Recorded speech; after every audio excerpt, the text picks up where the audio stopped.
Exodus 20, we're going to read 1 through 17. This is the law. Exodus 20, 1 through 17. All right, Brother Rob, go ahead. And God spake all these words, saying... Hold on, wait. Y'all cue him up, please, because he's hot. Yeah, echo. I still hear the echo. Exodus 20, 1 through 17. We should be at the same levels. Exodus 20, 1 through 17. All right, Rob, go ahead. And God spake all these words, saying, I am the Lord thy God, which have brought thee out of the land of Egypt, out of the house of bondage. Thou shalt have no other gods before me. Thou shalt not make unto thee any graven image, or any likeness of anything that is in heaven above, that is in the earth beneath, or that is in the water under the earth. Thou shalt not bow down thyself to them, nor serve them. For I, the Lord thy God, am a jealous God, visiting the iniquity of the fathers upon the children, unto the third and fourth generation of them that hate me, and showing mercy unto thousands of them that love me, and keep my commandments. Thou shalt not take the name of the Lord thy God in vain, for the Lord will not hold him guiltless that taketh his name in vain. Remember the Sabbath day to keep it holy. 6 days shalt thou labor and do all thy work. But the seventh day is the Sabbath of the Lord thy God. In it thou shalt not do any work. Thou, nor thy son, nor thy daughter, thy manservant, nor thy maidservant, nor thy cattle, nor thy stranger that is within thy gates. For in 6 days the Lord made heaven and earth, the sea, and all that in them is, and rested the seventh day. Wherefore the Lord blessed the Sabbath day and hallowed it. Honor thy father and thy mother, that thy days may be long upon the land which the Lord thy God giveth thee. Thou shalt not kill. Thou shalt not commit adultery. Thou shalt not steal. Thou shalt not bear false witness against thy neighbor. Thou shalt not cover thy neighbor's house. Thou shalt not cover thy neighbor's wife, nor his manservant, nor his maidservant, nor his ox, nor his ass, nor anything that is thy neighbor. That's the royal law. Let's go into Ecclesiastes 12. We're going to read 13 through 14. Ecclesiastes 12. 13 through 14. All right, Brother Rob. Let us hear the conclusion of the whole matter. Fear God and keep his commandments, for this is the whole duty of man. For God shall bring every work into judgment with every secret thing, whether it be good or whether it be evil. That's the easiest way to keep the devil away from you right there. Revelations 22, we're going to read 14 and 15.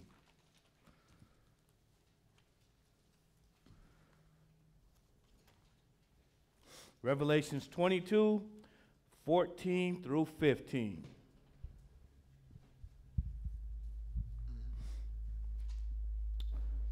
All right, Brother Rob, go ahead. Blessed are they that do his commandments, that they may have right to the tree of life, and may enter in through the gates into the city. For without are dogs, and sorcerers, and whoremongers, and murderers, and idolaters, and whosoever loveth and maketh a lie. Now, that is the law that we read every Sabbath day here at the Israel of God. If you are new to us, this is what we do before we get into our lesson. I am Brother Ezekiel. Some of y'all know me, some of y'all don't. This is Brother Rob. Some of y'all know him, some of y'all don't. I would like to say good afternoon to the people here in Minneapolis, Minnesota. Good afternoon to all of y'all, and to anybody who's watching us online. All right? Happy Sabbath, y'all. Happy Sabbath. So, today's lesson is called the Valley of Jehoshaphat. Now, some of y'all may have heard this lesson before. Many people have not heard this lesson before. So, we're going to get into this lesson. But like always, we are here for rehabilitation and to get back to our normal selves, okay? Yes. To get the rest of the world off of us, to get re-energized and back to the Word of God. So, in this title called The Valley of Jehoshaphat, this is projecting into the future of when the Lord is coming back during the time of the Lord, which is called the day of the Lord. But he's going to meet these armies in a certain place, and then they're going to do battle. Now, it's one thing just to talk about that, but we have to lead up to that. We are teachers. Once we get taught, we have to go back out and teach other people, and this is why we're here. So I'm going to give you an outline of what we're going to talk about inside this lesson. The first part is warning. The Lord said you have to warn the people of who? Y'all smart? Him. Tell me. The Lord said to warn the people of who? Him. Of him. He didn't say Satan. He said warn them of me. We're going to talk about that. The second part is the powers that be of this earth. Okay? And the third part of it is war against God. Okay? That's the outline. Okay? So, without further ado, we're going to start this in Ezekiel 3. Ezekiel 3. Now, we got a lot of reading to do, so I'm going to try not to talk as much, but some of y'all who know me, because I get into the lesson. Ezekiel 3, we're going to read 1 through 19, and we're going to skip to 25 and 27. Here in Ezekiel 3, we're going to talk about what I just mentioned, okay? Ezekiel 3, we're going to read starting at verse 1.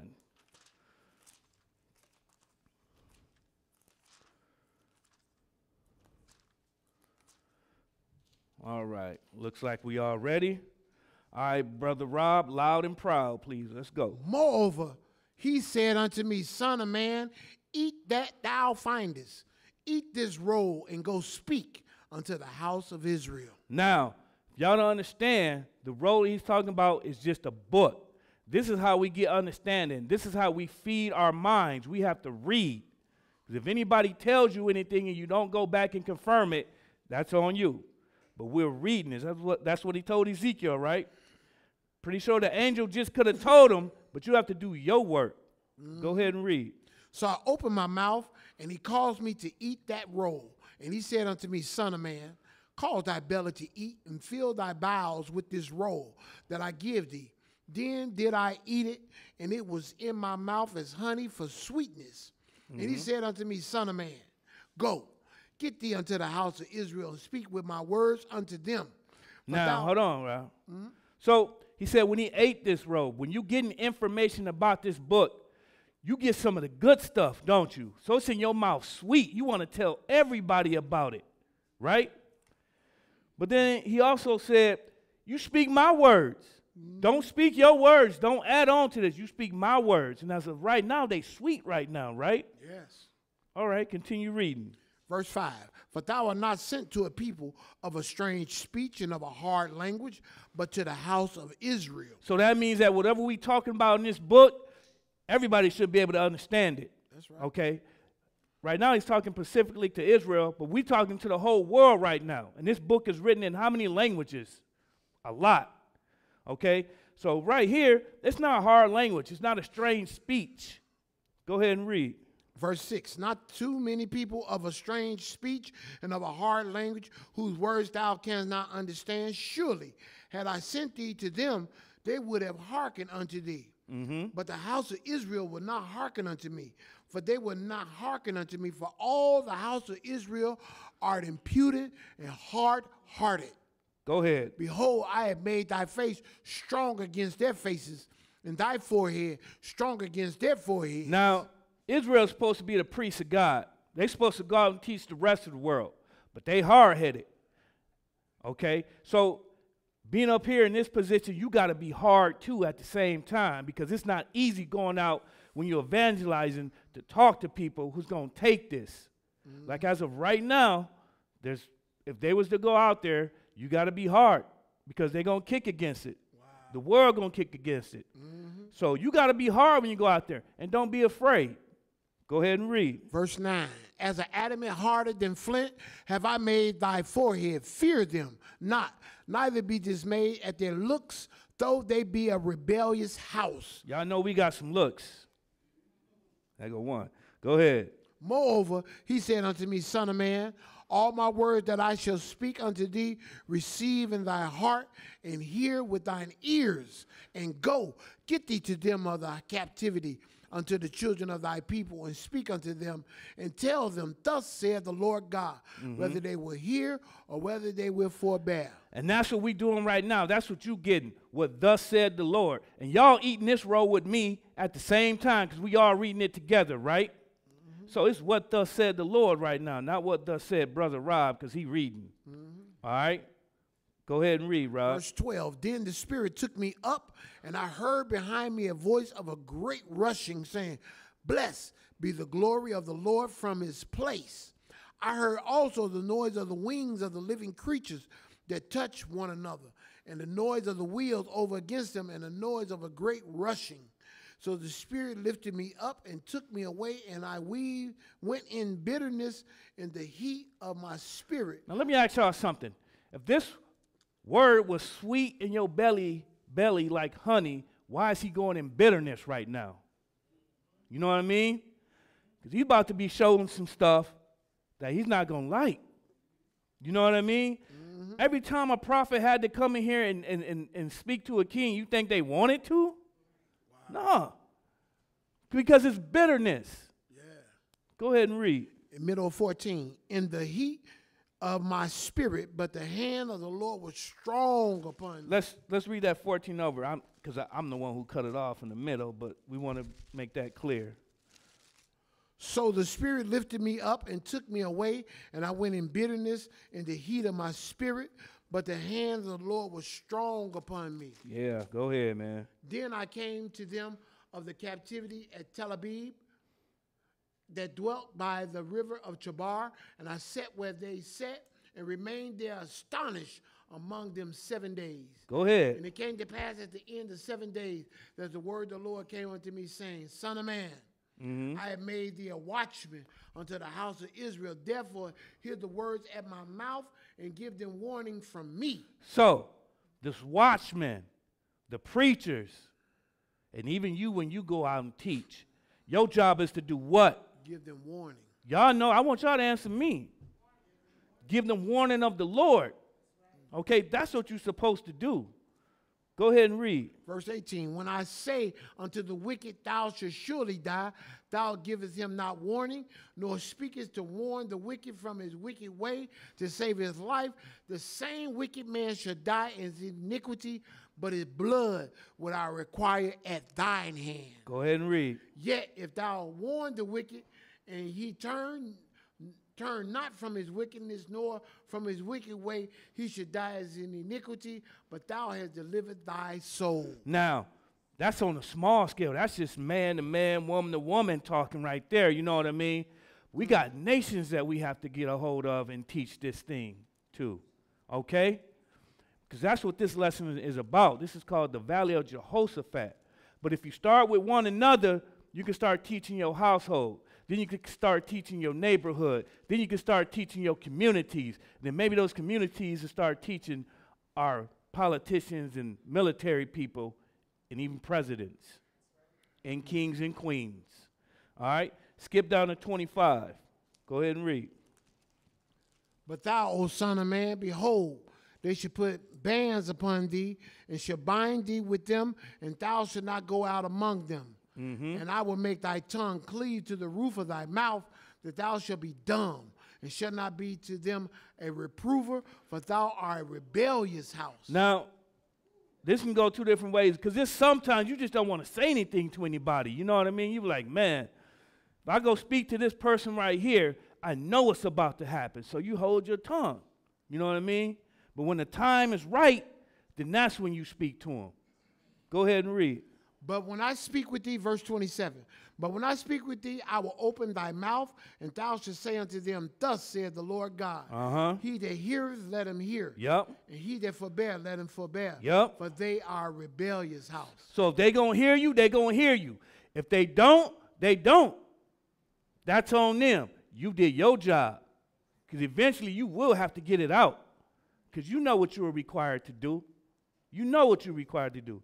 Let's go into Jeremiah 25. Jeremiah 25. We're going to start at verse 1. So remember, this first part that we're talking about, we're just warning people. Because you just can't teach and say this going to happen without warning them first. You got to give everybody a chance. Jeremiah 25. Jeremiah 25, we're going to start at verse 1. Read 1 through 7, then we're going to skip to 29. So, the thing for a watchman to do is to warn the people of God. All right, Brother Rob. Jeremiah 25, we're going to start at verse 1. Looks like everybody's there. Go ahead and read. The word that came to Jeremiah concerning all the people of Judah in the 4th year of Jehoiakim, the son of Josiah, king of Judah, that was the 1st year of Nebuchadnezzar, king of Babylon, the which Jeremiah the prophet spake unto all the people of Judah and to all the inhabitants of Jerusalem, saying, from the 13th year of Josiah, the son of Ammon, king of Judah, even unto this day, that is the 23rd year, the word of the Lord has come unto me, and I have spoken unto you, rising early and speaking, but you have not hearkened. So what is Jeremiah doing right here? He warning the people, right? I'm rising up early talking to y'all. You know, when we put these lessons together, sometimes we up at 3 o'clock in the morning. We may even have these lessons put together. But I was up at 3 o'clock this morning, and I dissected my whole lesson all over again and put it back together, rising up early just so y'all can get it today. Okay? But Jeremiah's warning the people here, right? Go ahead and read. Verse 4, and the Lord have sent unto you all his servants, the prophets, rising early, and sending them, but you have not hearkened, nor inclined your ear to hear. Go ahead. They said, turn ye again now, everyone, from his evil way and from the evil of your doings, and dwell in the land that the Lord hath given unto you and your fathers forever and ever. And go not after other gods to serve them. So right away, when we read our royal law, what's one of the first things that he tell us not to do? Have no other God. Have no other gods before me. If you don't have any other gods before me, you don't have any other distractions. And then you can get what I need you to understand to save your life. Okay? So first of all, don't go after these other gods. Go ahead. Verse 6, and go not after gods to serve them and to worship them and to provoke me not to anger. Hold on. Hey, I want that P in that provoke. Provoke. Yeah, start that over. He said, and provoke me not to anger. You see that? So if the Lord, people say the Lord love everybody, something like the Lord can get mad. And anger is one of those things that will cause a person to do harm to another person. Yes, but don't provoke me to anger. That's what the Lord said, right? Go ahead. Provoke me not provoke me not to anger with the works of your hands, and I will do you no hurt. Go ahead. You have not hearkened unto me, saith the Lord, that ye might provoke me to anger with the works of your hands to your own hurt. To your own hurt. You see that? To your own hurt. So when we walk around, we tell people about the symbols that they put on their necklaces or they got in their house and stuff like that. You warn them. You can bring them here. This is, provoking you to your own hurt. All right? Skip down to 29. Go ahead and read. For lo, I begin to bring evil on the city, which is called by my name. Ye be utterly unpunished. You shall not be unpunished, for I will call for a sword upon all the inhabitants of the earth, saith the Lord of hosts. Now, who brings evil? That means who work for the Lord? The evil spirits work for the Lord, don't they? They're not just out here willy-nilly, but if you let them get inside here, then it's going to be willy-nilly, you know what I mean? They're going to make you think and do whatever you want to do after your own lust. But right now, the Lord say, I got this evil spirit right here. I need you to go down there and do some destruction for me because they're not listening. I warned them, so now go do your job, right? Teach. Where we at? Verse 30. Go ahead. Therefore prophesy thou against them all these words and say unto them, the Lord shall roar from on high and utter his voice from his holy habitation. He shall mightily roar upon his habitation. He shall give a shout as they that tread the grapes against all the inhabitants of the earth. All of them, right? So that's everybody, right? Not just Israel, right? Everybody.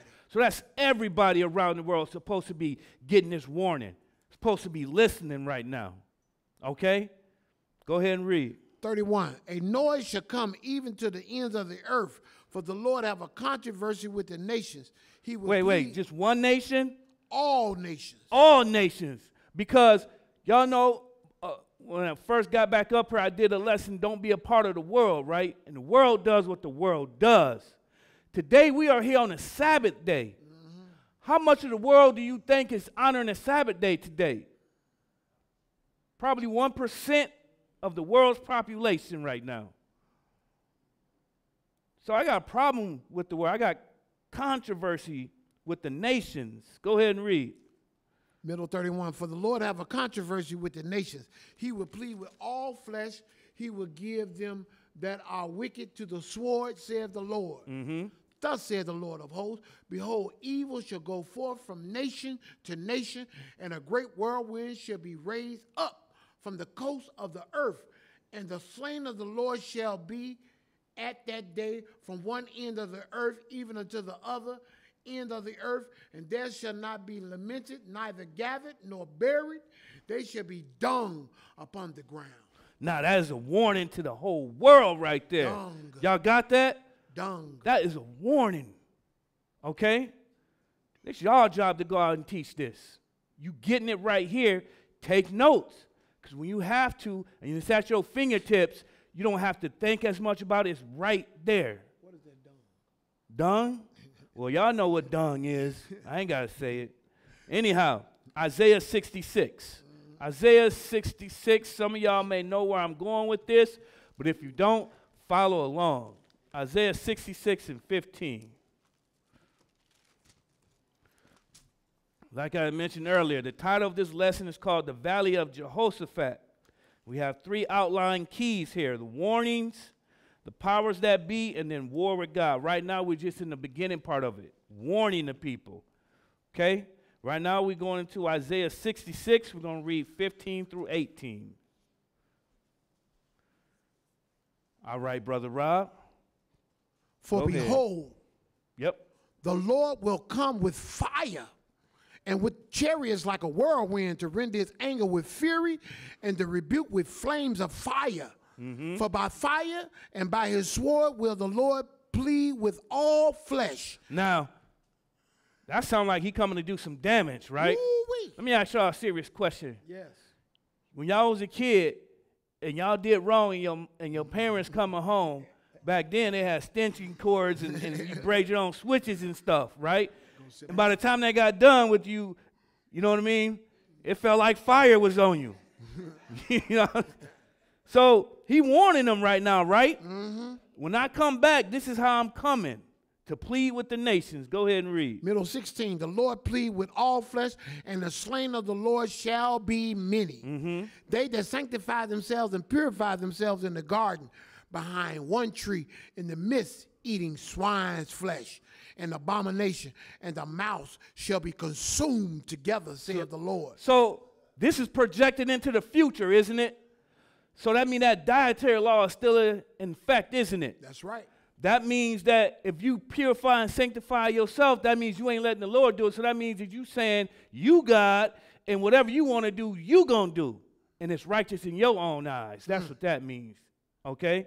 But right now, he said, you're going to be consumed, those who do all these things behind one tree, right? That's right. Go ahead, 18. For I know their works and their thoughts. Mm-hmm.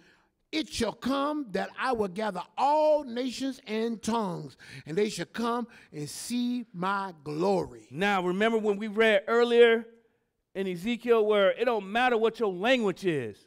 This goes out to the entire world. Yes. So now it doesn't matter. This book is written in every language. All right, I'm getting emotional with this thing. Now let's go see how this happened here, man. Let's go into Genesis 2. That's because some of y'all who know me know this is my comfortable spot up here. I don't do much talking when I'm out there, but up here, this is my comfortable spot. Genesis 2. Now here in Genesis 2, we're going to look at a few things, right? Some of y'all may know where we're going. Some of y'all may not, but let's do it together. Genesis 2, we're going to start at verse 15. You ready? Yes. All right, Rob, go ahead. And the Lord God took the man and put him into the garden of Eden to dress it and to keep it. So right now, this is the beginning of man, right? He in the Garden of Eden at this moment, correct? Mm-hmm. Y'all agree? Okay, go ahead. Verse 16, the Lord God commanded the man, saying, of every tree of the garden thou mayest freely eat, but of the tree of the knowledge of good and evil thou shalt not eat of it. For in the day that thou eatest thereof, thou shalt surely die. Now, what did the Lord warn us of in Ezekiel, not Ezekiel, but Isaiah? Didn't we just read this? Didn't we? He told you, you behind this one tree, doing whatever you want to do and not keeping my dietary law. I'm going to deal with you when I get back. Okay? Where we at? That was the end of 17. Okay. Let's go into Genesis 3. We're going to start at 3 and 17. So right here, he warned them, didn't he? Yep. Not only did he warn them, he said, I command you not to eat of this other tree. Go ahead and read 17. 3 and 17. And unto Adam he said, because thou hast hearkened unto the voice of thy wife, and hast eaten of the tree of which I commanded thee, saying, thou shalt not eat of it, cursed is the ground for thy sake, in sorrow shalt thou eat of it all the days of thy life. So even though Eve brought the message back to Adam, Adam could have disannulled it, couldn't he? Yep. But he listened to it. But let me ask y'all a real question. What did the earth do to be cursed? Nothing. Adam messed up the foundations of the world right here. Y'all got that? Because when that tree of knowledge got to him, the foundations are out of course. The ground is cursed. Now, here we're going to talk about how you got to work for your food, right? But y'all know, we weren't supposed to die. The ground wasn't supposed to be as bad as it is right now. That's right. Go ahead and read. Verse 18. Thorns also and thistles shall they bring forth to thee, and thou shalt eat the herb of the field.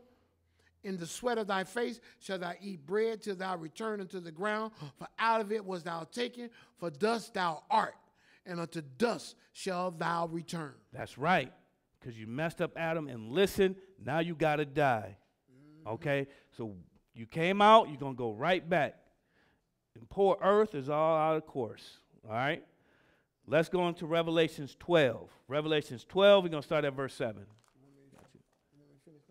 Oh, yes, sorry. Let him finish 19. Y'all can get there. He's just going to finish 19. In the sweat of thy face shalt thou eat bread till thou return unto the ground, for out of it was thou taken, for dust thou art, unto dust shalt thou return. I thought you did finish that, man.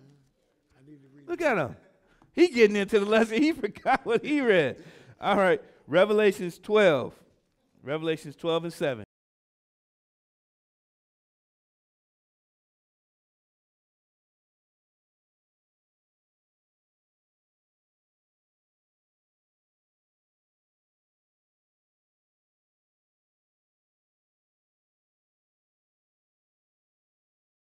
So far? Yes. This is just the warning part. But this warning is sincere, isn't it? It's not just talking about one nation of people. It's talking to the whole world. Wow. I'm warning you. Because the title of this lesson is called The Valley of Jehoshaphat. Okay? And we'll get there. But right now we got to figure out, we got to see how we're going to get there. What it takes. Okay? Mm-hmm. So Revelations 12. We're going to read 7 through 12. Ready? Mm-hmm. All right, Brother Rob, go ahead. And there was war in heaven. Michael and his angels fought against the dragon, and the dragon fought and his angels, and prevailed not. Mm-hmm. Neither was their place found any more in heaven. Now, this is war in heaven at the moment. This is not war on the earth. This is war in heaven at the moment, okay? Go ahead and read. And the great dragon was cast out, that old serpent called the devil, and Satan, which deceiveth the whole world.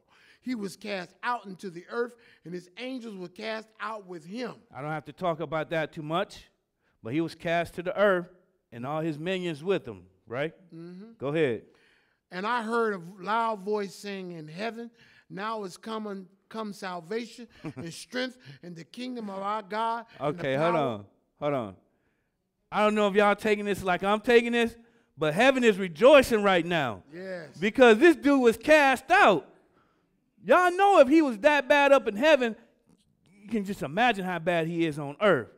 He said, I heard a loud voice, didn't he? Yep. Go ahead. Start that over. That felt good. Go ahead. And I heard a loud voice saying in heaven, now is come. Salvation is strength in the kingdom of our God and the power of his Christ. For the accuser of our brethren is cast down, which accused them before our God day and night. He just don't stop. He don't stop. Go ahead and read. And they overcame him by the blood of the Lamb and by the word of their testimony, and they loved not their lives unto death. Go ahead. Therefore rejoice, ye heavens, and ye that dwell in them. Woe to the inhabitants of the earth and of the sea. For the devil is come down unto you, having great wrath, because he knoweth that he hath but a short time. So woe is one of my favorite words in this Bible. And when I used to teach the youth class, I always tell them, lean back in this chair, and when you get to a certain point, what's the first thing you say? Because it's out of your control now, because you know something is coming. You're going backwards. But he said, woe unto the earth, because this accuser day and night, and you know he got a problem with man, because man was created to become what? Y'all know that, and he knew it too. So he got to kill the creation, because how am I going to serve them? I'm already don't like God up there because I'm accusing them day and night. So you know, when I get to this man, I'm just going to have my way. Because I got a little bit of time. Y'all got to understand, spirit beings don't run with time. So this is like a blink of an eye to them. That's a little time because they can't die. Anyways.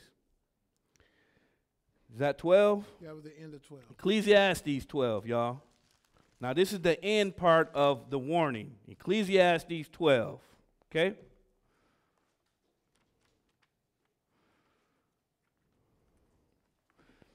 Ecclesiastes 12, we're going to start at 13 and read to 14. All right? Go ahead and read, Rob. Let us hear the conclusion of the whole matter. Now, we read this earlier, but we're going to read it again. And he's going to put some funk on it right now. Go ahead and read it. Fear God. Keep his commandments. Yup. For this is the whole duty of man. That's your whole duty right there. If you do that, you will get edification. You will understand not to get in the draw sight of the Lord. You know what I mean? Get in his sights. Go ahead and read. For God shall bring every work into judgment with every secret thing, whether it be good or whether it be evil. Now, the world has been warned, haven't they? That's right. Right? And y'all know where to go to take them to be warned.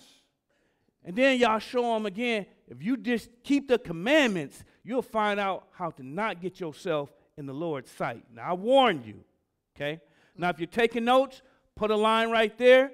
This next part of this outline is called the powers that be of this earth, because every son of Noah had their time to rule, all right? That's right. Ham had their turn, Shem had their turn. Now this is the time of the Gentiles, okay? And we'll go through that. First, we're going to bleed this right into, let's go into Job 1. We're going to start at verse 6. Job 1 and verse 6.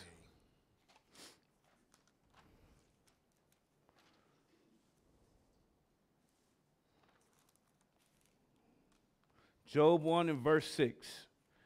All right, some of y'all may know where we're going with this. Some of y'all may not, but let's get it together. You ready, Rob? Let's do it. Now there was a day when the sons of God came to present themselves before the Lord, and Satan came also among them. Now, these sons of God are angels. Okay, because just to clear some things up, God got two sets of sons. He got angels, and then he has men, right? Men, okay? All right? But these are the angels that he's talking to, okay? Go ahead and Satan came up too then, right? Because Satan Even though he's an angel, the Lord don't call him a son. You see how that's separated? Yep. Read that again then. Now there was a day when the sons of God came to present themselves before the Lord, and Satan came also among them. Okay, go and ahead. The Lord said unto Satan, Whence comest thou? Yep. Then Satan answered the Lord and said, From going to and fro in the earth, and from walking up and down in it. Woe unto the inhabitants of the earth. Ain't that what they said? What is Satan doing right here? Walking up and down. He going everywhere. Looking. He going. You know what I mean?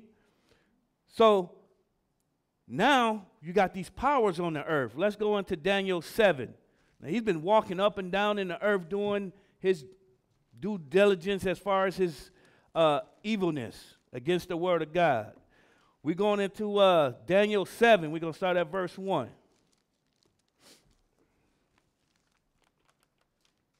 Daniel 7 and verse 1. Once again, the title of this lesson is called The Valley of Jehoshaphat. But right now we got to get there, okay? Daniel 7, we're going to start at verse 1. We're going to read 1 through 8, then we'll skip to 19. Okay. Now, this second portion is talking about the powers that be on this earth, okay? Go ahead and read, Rob. In the first year of Belshazzar, king of Babylon, Daniel had a dream and visions of his head upon his bed. Then he wrote the dream and told the sum of the matter. Yep. Daniel spake and said, I saw in my vision by night, and behold, the four winds of the heavens strove upon the great sea. And the four great beasts came up from the sea, diverse one from another. The first was like a lion. Okay, hold on. So the sea represents people. The beast represents nations. Y'all going to understand that later on, but right now I'm just going to give it to you so you can start seeing it and putting it into place, all right? Four great beasts came upon the great sea, right? Go ahead and read. Diverse one from another. Verse 4, the first was like a lion, and had eagle wings. I beheld till the wings thereof were plucked, and it was lifted up from the earth and made stand upon the feet as a man, and a man's heart was given to it. And behold, another beast, a second like to a bear, and it raised up itself on one side, and it had three ribs in the mouth of it, between the teeth of it, and they said thus unto it, Arise, devour much flesh. Go ahead. After this I beheld, and lo, another like a leopard, which had upon the back of it four wings of a fowl. The beast had also four heads, and dominion was given to it. Now, hold on. Now, I know y'all been taught well. So I'm going to ask a question. Who knows what this first beast was, this lion? Who knows what kingdom that was? Babylon, right? Nebuchadnezzar, right? Yep. Okay. All right. Good. What was the second one, this bear that had three ribs on it? See? Y'all know more than what the rest of the world knows. Okay, this third one. Alexander the Great. I want them to answer it, man. Why are you giving the answers away? I thought they know. Who was this third one? This leopard that had four wings? Greece, right? Alexander the Great. He had four generals that took over. This is history that we're talking about. You can go in history and teach this to somebody, they'll agree to it, but when you break this Bible out to them, they may not agree with it then. You see that? Anyhow, good job. Go ahead and read. Verse 7. After this I saw in the night visions, and behold, a fourth beast, dreadful and terrible and strong and exceedingly. And it had great iron teeth. It devoured and brake in pieces and stamped the residue with the feet of it. And it was diverse from all the beasts that were before it. And it had 10 horns. Now, I know y'all smart. What is this beast right here? Roman Empire. And y'all can do y'all history and find all of these 9 guys who were ruling at their particular time to rule. This is history. It's not hidden from anybody. It's there in our history and encyclopedias. Go ahead and read. Verse 8, I considered the horns, and behold, there came up among them another little horn, before whom there were 3 of the first horns, plucked up by the roots. And behold, in this horn were eyes like the eyes of a man, and a mouth speaking great things. So, out of this rulership of Rome came another horn. a little horn speaking great things, had eyes like a man, and he spoke great things. Skip down, and y'all thought I was going to ask y'all a question, didn't y'all? How y'all was waiting for it. I got y'all. Skip down to verse 19. Go ahead and read. Then I would know the truth of the fourth beast, which was diverse from all the others, exceedingly dreadful, whose teeth were of iron, and his nails of brass, which devour, break in pieces, and stamp the residue with his feet. Now, when Rome took over, they didn't bring their gods. They took your gods and incorporating them in with all the other kingdoms that was before them. Babylon, Babylon, Medo-Persians, and the Greeks. They took all their gods, right? Mm-hmm. And then they made the rest of the world serve them. Okay? Because that's what Rome did. They stumped the residue. They took your religion away and gave you their religion. Okay? That's what they did. Go ahead and read verse 20. And of the 10 horns that were in his head, and of the other which came up, and before whom 3 fell, even of that horn that had eyes and a mouth that spake very great things, whose look was more stout than his fellows. Mm-hmm. I beheld, and the same horn made war with the saints, and prevailed against them. This sounds familiar, doesn't it? Mm-hmm. But we're talking about a man here who's doing that, something that somebody else was doing. But we'll get down to it, but y'all smart. So we just here to re-energize. Some of y'all may not have been here before. Come get learned. All right? Mm-hmm. But this guy is speaking great thing against the saints right now. Go ahead and read. Verse 22. Until the Ancient of Days came and judgment was given to the saints of the Most High. So now we projected into the future right here. Mm-hmm. He's speaking against the saints now, but he's going to continue to speak until who come back? To the Most High. Until the Ancient of Days come back, right? Mm-hmm. That's Jesus, isn't it? So has that happened yet? Yes. So that means it's still happening right now then as far as what he's doing. Okay? Mm-hmm. Go ahead and read. And the time came that the saints possessed the kingdom. 23. Thus he said, the fourth beast shall be the fourth kingdom upon the earth, which shall be diverse from all kingdoms, and shall devour the whole earth, and shall tread it down and break it in pieces. So the whole earth going to serve this fourth beast. Mm-hmm. Is that what I'm hearing? Okay, that's what it sounds like. All right, let's see here. We're going to 26 with that. Continue reading. And the 10 horns out of this kingdom are 10 kings that shall arise, and another shall rise after them, and shall be diverse from the first, and shall subdue 3 kings, and he shall speak great words against the Most High, mm-hmm. and shall wear out the saints of the Most High, yep. and shall think to change times and laws, and they shall be given into his hand unto a time and times and the dividing of time. Now, we can go into that. But that's a different lesson. Mm-hmm. But y'all smart people. So what is a time? A times? That's one. She didn't let me finish. That's it. She's like, bam! Quick on the draw with that one. 3.5 years, not 7. 3.5 years this guy is going to have time to do his thing. All right. Where we at, man? 26. 26 it is. Go ahead. But the judgment shall sit, and they shall take away his dominion to consume and to destroy it unto the end. Mm-hmm. That was 27. And the kingdom of and dominion. Sorry, wait. We're good. That's right. That's it. Mm-hmm. So this guy got some time to speak against the saints in the Most High right now. Mm-hmm. So right now, this is the power that be. Didn't it say the entire world going to be underneath this one horn that speaks great things against the Most High? Didn't we just read that? Yep. Okay, let's continue on then. Daniel's 8, we're going to start at verse 2.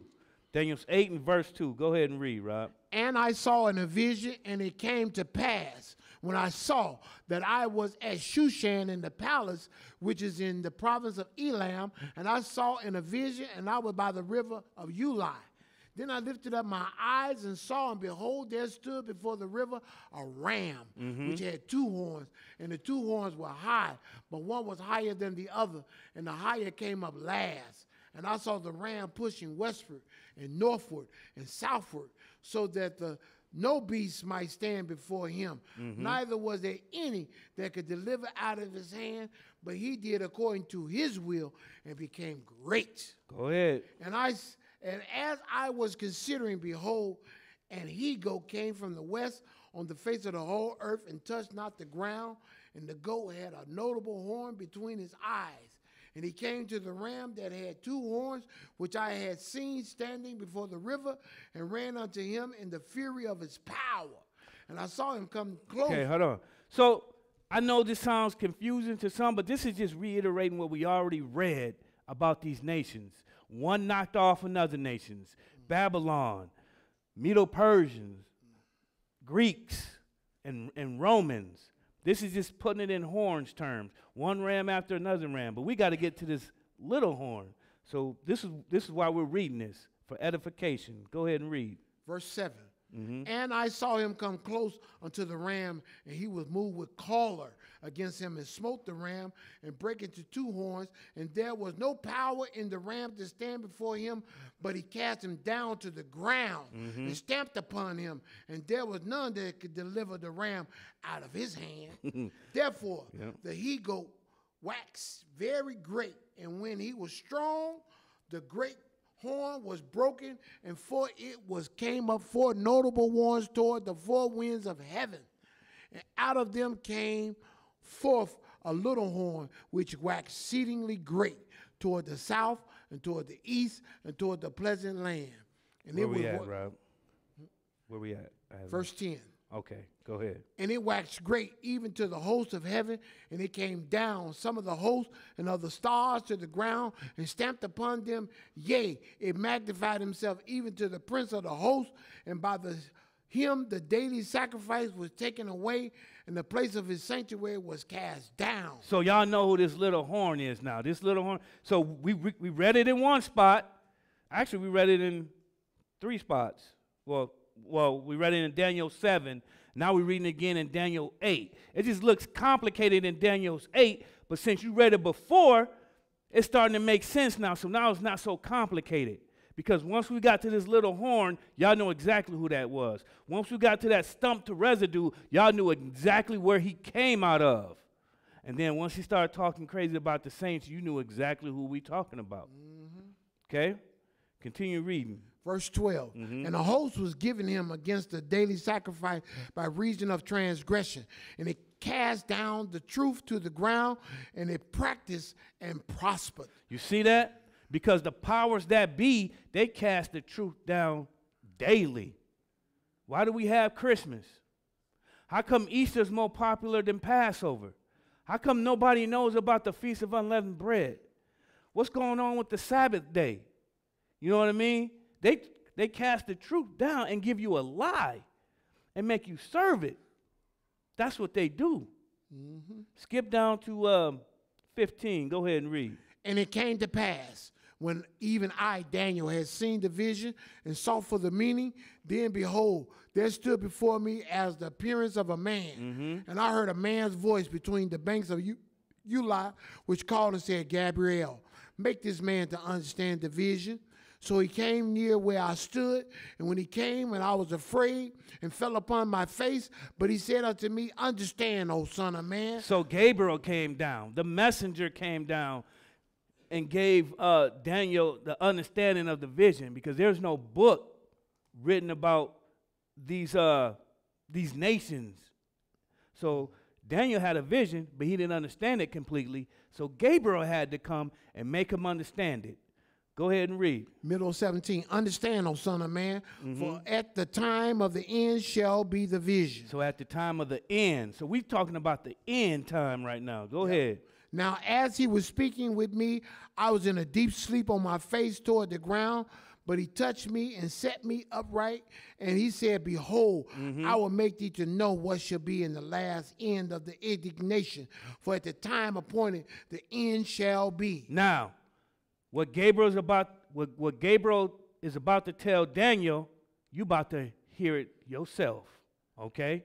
Go ahead and read. Verse 20. The ram which thou sawest having 2 horns are the kings of Media and Persia. And the rough goat is the king of Grecia. Yep. And the great horn that is between the eyes is the first king. Now, 22. Now that being broken, whereas 4 stand up for it, 4 kingdoms shall stand up out of the nation, but not in its power. Right. And in the latter time of their kingdom, when the transgressors are come to the full, a king of fierce countenance and understanding, dark sentences shall stand up, and his power shall be mighty, but not by his own power, and he shall destroy wonderfully. And he shall prosper and practice, and shall destroy the mighty and the holy people. Y'all see that?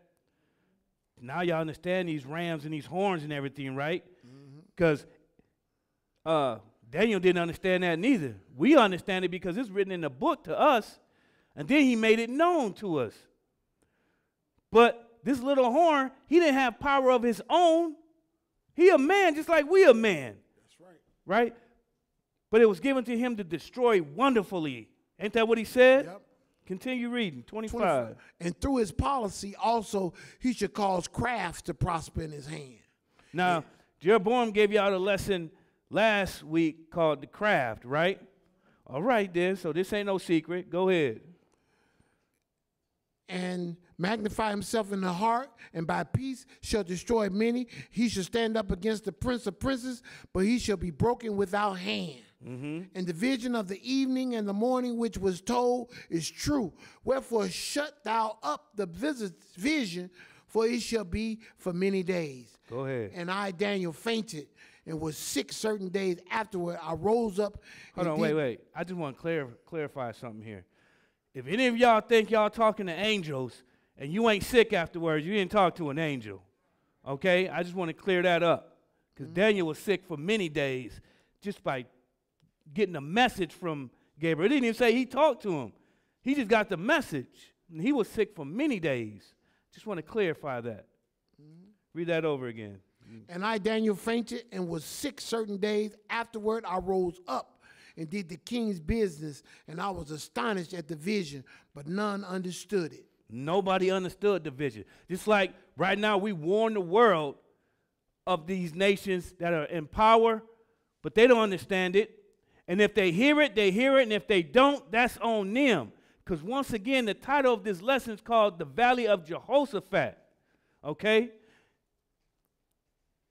And the Lord will plead with all nations. Ain't that what he said? That's right. Okay. Let's go into Revelation 17. Revelation 17. So, we need to know the mystery of this dreadful and terrible beast, right? Yep. Because we are here to warn people. We are here to edify. We are here to learn. We are also here to save ourselves. I know that sounds selfish, but I ain't going to let him get me in trouble. I can do that by myself. For real. Okay? So Revelation 17, we're going to read 1 through 14.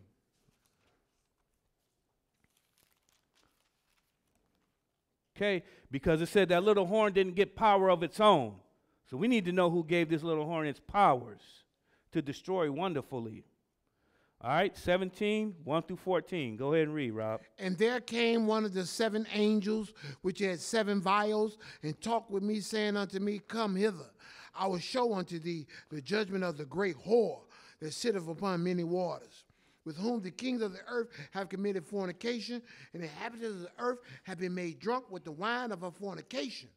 So he carried me away in the spirit into the wilderness, and I saw a woman sit upon a scarlet-colored beast full of names of blasphemy, having 7 heads and 10 horns. Yep.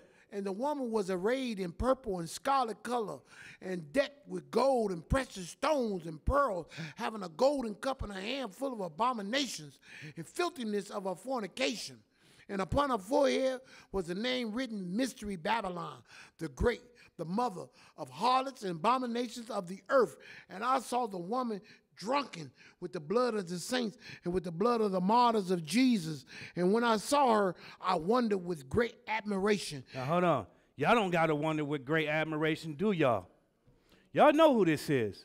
We read it 3 times already. Just in case you didn't know who it is, we read it 3 times in 3 different places already. Starting with Babylon, working its way down to the Medes and the Persians and the Greeks, all the way down to Rome. Okay? So we don't have to wonder who this woman is. And we know the fornication that comes out of her cup. Why don't y'all give me a few of them? Tell me some. Christmas. There's 1. Sunday worshiping. There's 2. Easter, there's 3. Christmas, there's 4. Going to heaven. Going to heaven, that's 5. Ash Wednesday, okay, there's 6. And the list goes on, doesn't it? Yeah. I know, because there's a lot. And those are the major players. You know what I mean? We got other smaller players that has been infected by Babylon and by Satan. Because if you take the priests away, then you can feed the people anything. You see what I'm saying? And they have to go with it because they don't know anything else. But anyhow, she had a cup full of fornication, right? Mm-hmm. And the kings of the earth is with her, right?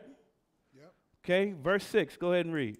And I saw the woman drunken with the blood of the saints and with the blood of the martyrs of Jesus. And when I saw her, I wondered with great admiration. Mm-hmm. And the angel said unto me, wherefore didst thou marvel? I will tell thee the mystery of the woman and of the beast that carrieth her, which have the 7 heads and 10 horns. The beast that thou sawest was, and it is not, and it shall ascend out of the bottomless pit and go into perdition. And they that dwell on the earth shall wonder whose names were not written in the book of life. So whoever's following this beast, their name ain't going to be written in the book of life. That's his point blank right here. Go ahead and read. They were not written in the book of life from the foundation of the world when they behold the beast that was and is not and yet is. That means it fell multiple times. These 10 horns, these 10 kings out of Rome fell multiple times, but now they back in power one more time, ain't they? Go ahead and read. Verse 9, and here's the mind which have wisdom. Now, here's y'all mind that got wisdom because y'all about to get it. Go ahead and read. The 7 heads are 7 mountains on which the woman sitteth. And there are 7 kings. 5 are fallen, and 1 is, and the other is not yet come. And when he cometh, he must continue a short space. Now, later on, if you want to see what these 7 hills is, these 7 mountains, just ask us. We got a picture of it. We can show you what sits on these 7 hills. Actually, Brother Trent going to show y'all because he can't help himself. He know it. But some of y'all know it too. All right? Brother Jerry know it too. All right? But here's the mind that has wisdom. Y'all ask them. I'm not going to tell you. I'm not going to spoil it for y'all. But once you see it, you're going to be like, dang, it's right there. Always has been. Go ahead and read. Verse 10. And there are 7 kings. 5 are fallen, and 1 is, and the other is not yet come. And when he cometh, he must continue a short space. And the beast that was and is not, even he is the 8th, and is of the 7th, and goeth into perdition. And the 10 horns which thou sawest are 10 kings, which have received no kingdom as yet, but receive power as kings 1 hour with the beast. 1 hour with the beast. Okay? So, there ain't no mystery for who's in power right now. Okay? It's not a mystery anymore. And y'all know Rome is in power right now. That's right. Revelations 13. Revelations 13.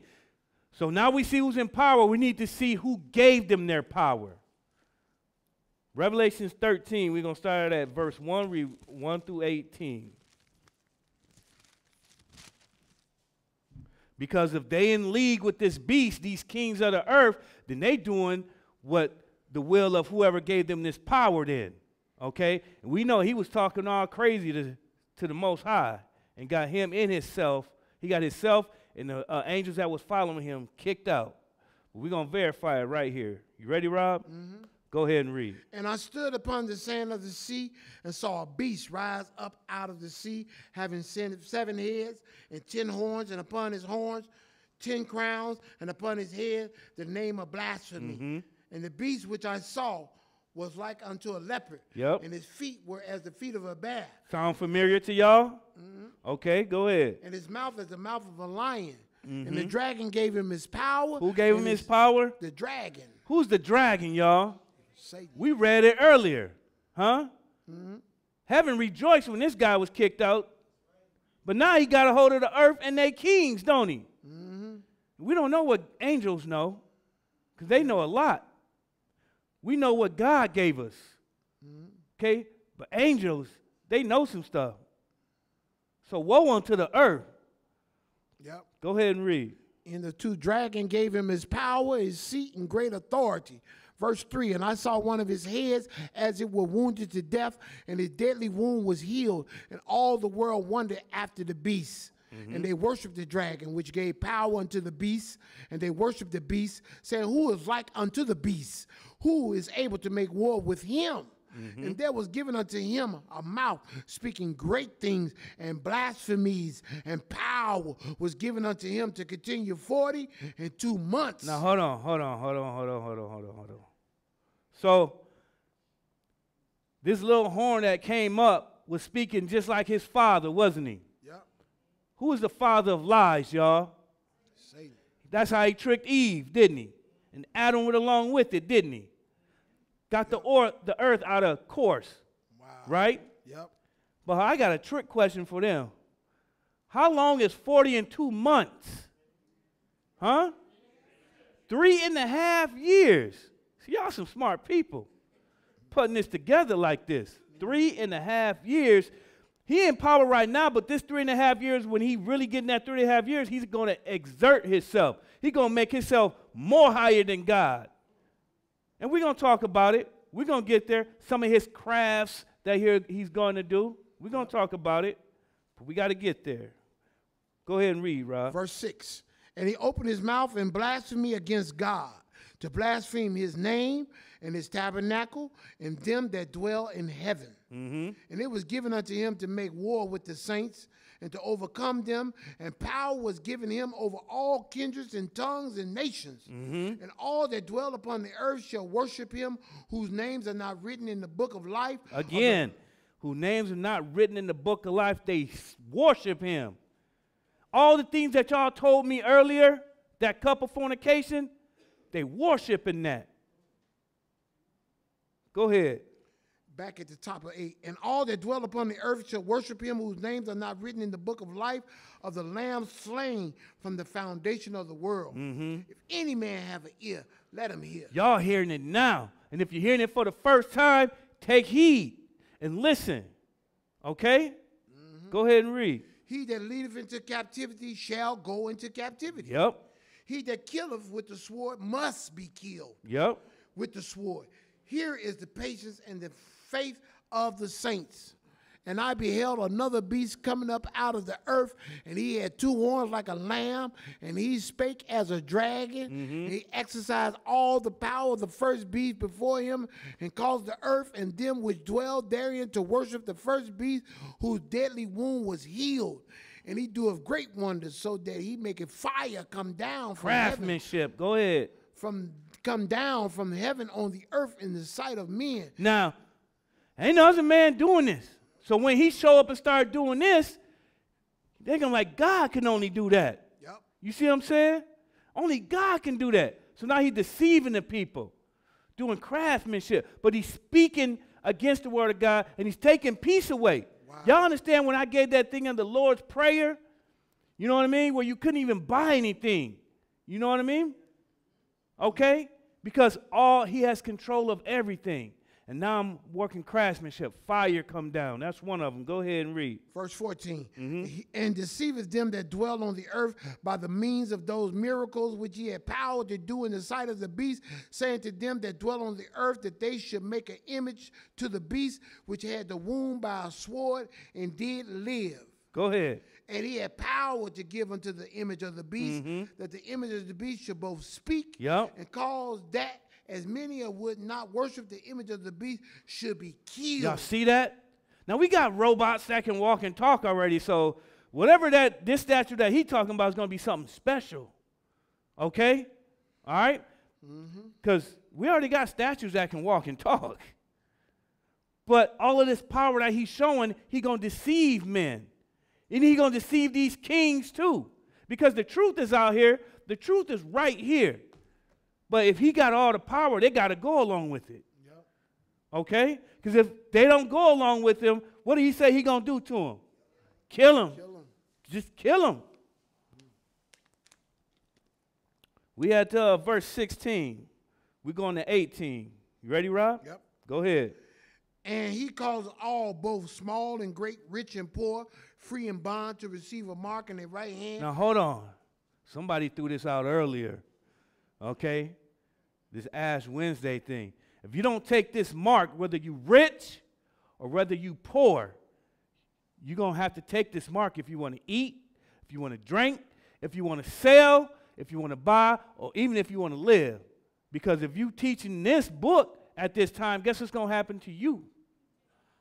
They're going to come after you too. Okay? Start that again.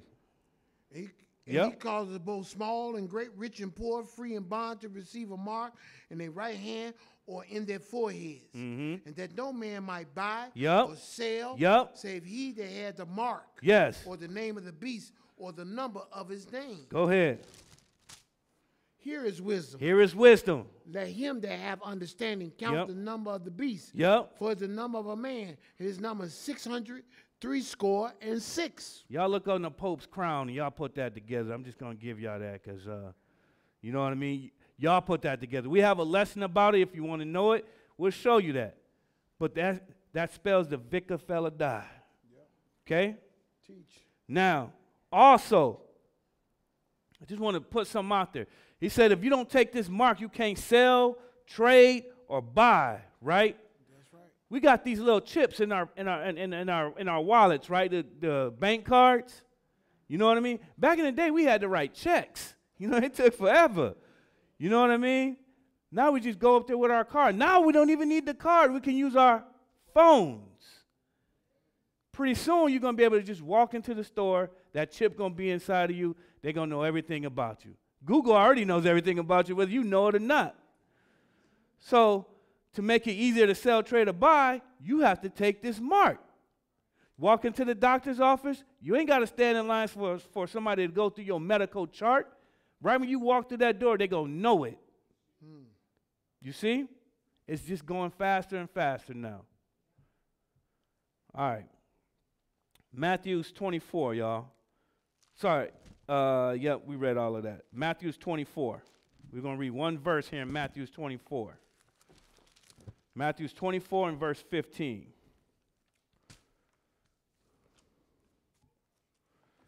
Matthew's 24 and verse 15.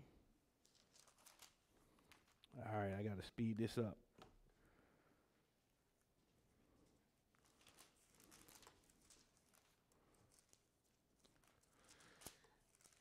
All right, Rob, we only got one verse to read in this one. You ready? Yeah. Go ahead. When ye therefore shall see the abomination of desolation spoken of by Daniel the prophet stand in the holy place, whoso readeth, let him understand. And then y'all just read it? Did y'all read it? Do y'all understand it? Because if not, we'll go over it again. Okay? He said he forgot. But y'all read it. Y'all know who those horns are. Y'all know who's in power. But Jesus said this to y'all. When you see this person standing in the holy place, spoken of by Daniel the prophet, understand it. Okay? Now let's go into Daniel's 11. Daniel's 11. We're going to start at verse 31. Back to Daniel's 11. Y'all with me so far? Okay. Daniel's 11. So once again, the title of this lesson is called The Valley of Jehoshaphat. There's 3 parts to it. We warn the people.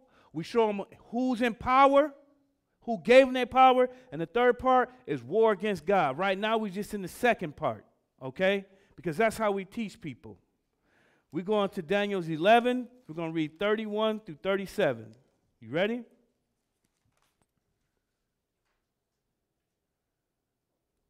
All right, Brother Rob, go ahead. And arms shall stand on his part, and they shall pollute the sanctuary of strength, and shall take away the daily sacrifice, and they shall place the abomination that maketh desolation. So, just to clear it up, the people who call themselves Jews are going to build a temple, and then after a while they're going to start a daily sacrifice. But when it's time for the abomination of desolation to go into the temple, he's going to stop the daily sacrifice. Okay? This is the future that we're talking about. And it ain't too far away from here. Okay? Y'all understanding that so far? Yeah. Go ahead, Rod. Verse 32. And such as do wickedly against the covenant shall be corrupt by flatteries, but the people that do know their God shall be strong and do exploits. That's right. And they that understand among the people shall instruct many, yet they shall fall by the sword and by flame, by captivity, and by spoil many days. Y'all see that? Y'all see this? So soon as he step in that temple, and start speaking the words against the word of God, some of us going to speak back, just like we doing right now. But power was given to him to wax wonderfully. Ain't that to destroy wonderfully? Yep. Ain't that what we read earlier? Power was given to him, and the Lord going to let that happen. But we have a job to do, y'all. But the Lord said, make your forehead hard against theirs, because you know the end result. You know your reward that you're supposed to be going for. Other people that stand up here and do this don't, and they're going to faint. They're going to get weak and take that mark. Continue reading. 34. Now, when they shall fall, they shall be hoping with a little help, but many shall cleave to them with flatteries. And some of them of understanding shall fall to try them and to purge and to make them white, even to the time of the end, because it is yet for a time appointed. A time appointed. Okay, go ahead and read. And the king shall do according to his will, and he shall exalt himself and magnify himself above every god, and shall speak marvelous things against the God of gods, and shall prosper till the indignation be accomplished, for that is determined shall be done. Neither shall he regard the God of his fathers, nor the desire of women, nor regard any God, for he shall magnify himself above all. Y'all see that what that little horn is doing? Above all gods. I'm God, and there is no other God before me. I will make it rain down heaven on y'all. As a matter of fact, you won't be able to eat, you ain't going to be able to drink unless you worship me and worship this image that I got walking and talking also. Okay? And if you speak the word of God, I definitely got something for you. And we'll see how many people want to follow you afterwards, after I'm done with you. That's your faith. Let's go into James 4. James 4. Y'all see that? That's bitterness, ain't it? It was sweet at first, wasn't it? It ain't so sweet now, is it? You looking at the future now. Because I'm going to tell you, at this time, some people are going to be in a place of safety during this time. But if you're going to be one of those people that make it to the place of safety, you know, your mind should be there, but you know what's going on in the background.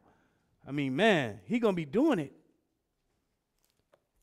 James 4, we're going to read 4. So James 4 and verse 4. Sorry. You ready? Yep. Go ahead and read. Ye adulterers and adulteresses, know ye not that the friendship of the world is enmity with God? Whosoever, therefore, will be a friend of the world is the enemy of God. Do I need to say anything on that? Y'all got that? Okay. All right. But just in case, Romans 8. Romans 8. It got to be in more than one place. Romans 8. That's scary. That's scary. Romans 8 and 7. Okay, you ready? I still hear a couple pages. All right, let's get it. Romans 8 and 7. Because the carnal mind is enmity against God, for it is not subject to the law of God, neither indeed can be. Y'all see that? So if you got a carnal mind, which is a flesh and blood mind, thinking of fleshly things, what type of mind should you have to break out of that? A spiritual mind. Y'all know it. You got to do spiritual things. You got to change your ways, your conductations, honor the Sabbath day, get here on the high days, get fed in this book. You know what I mean? Understand that, you flesh and blood, but you got to just try to act like what the Lord wants you to do. Be righteous. Okay? Because we already said, we all know what enmity is against God. And if you can't change your ways, then, well, you know what he's going to do to you. We read it in the beginning. Yep. All right? Last place of this powers that be on the earth, we're going to 1 John 2. 1 John and 2.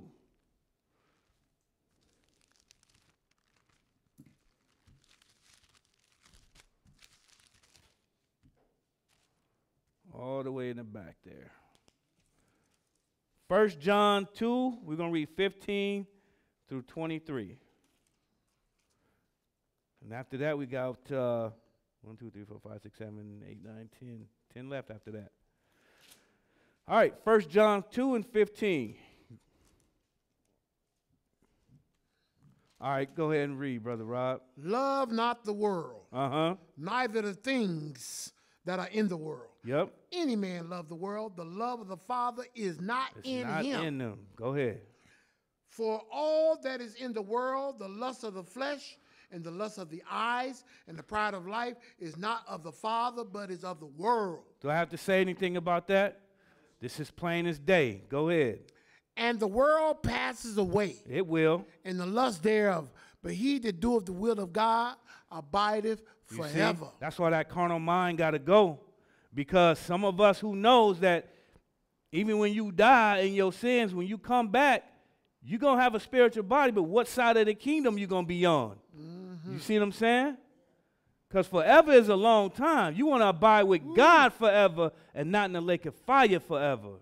Okay? Go ahead and read.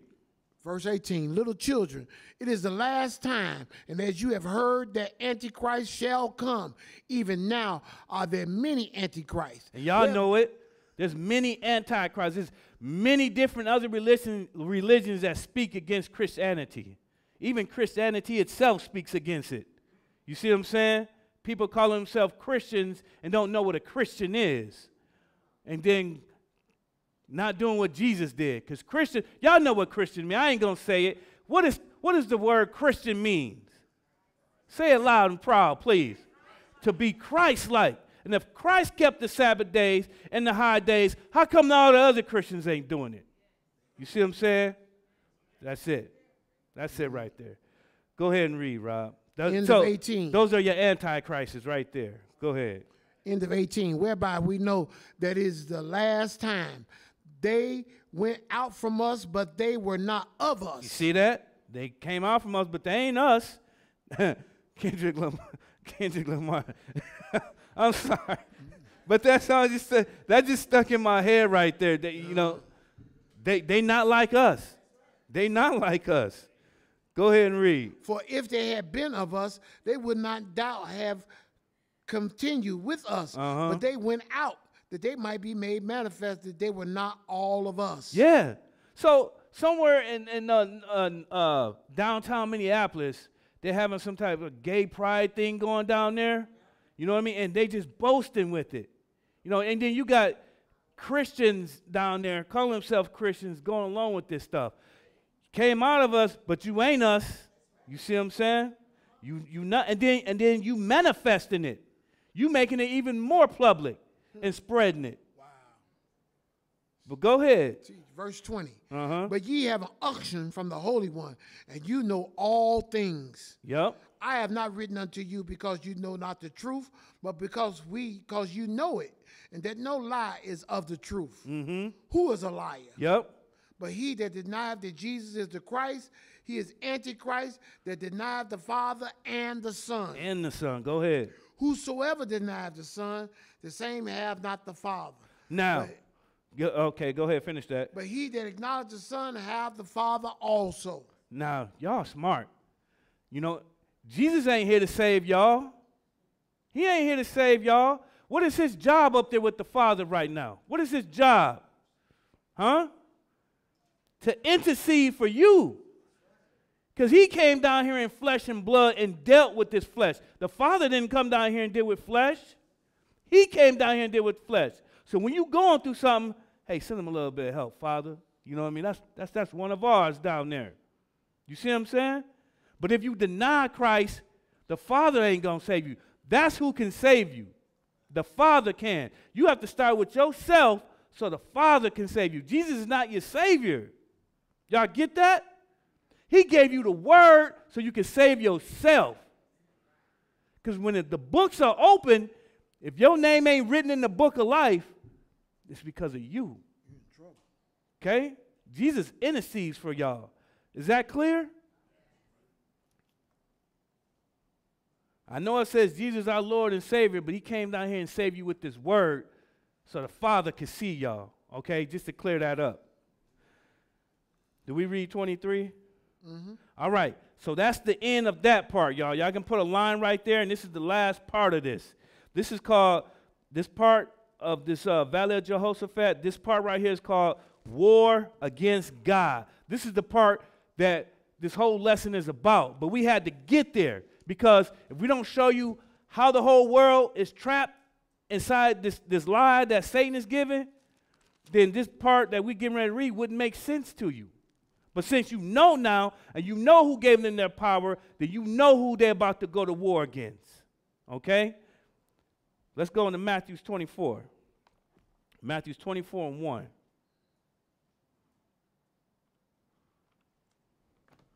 You want to find yourself on the good side, you got to start changing your ways and start teaching other people. But right now, we're trying to teach the world because your servicemen and women, this is what they're going to have to go up against, okay?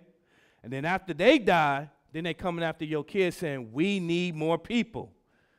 You know what I mean? Because there's going to be war before even Jesus come down here to go to war. There's going to be wars happening. So they're not going to have enough people. So just want to throw that out there. Matthew 24, we're going to read 1 through 8 and then skip. Ready?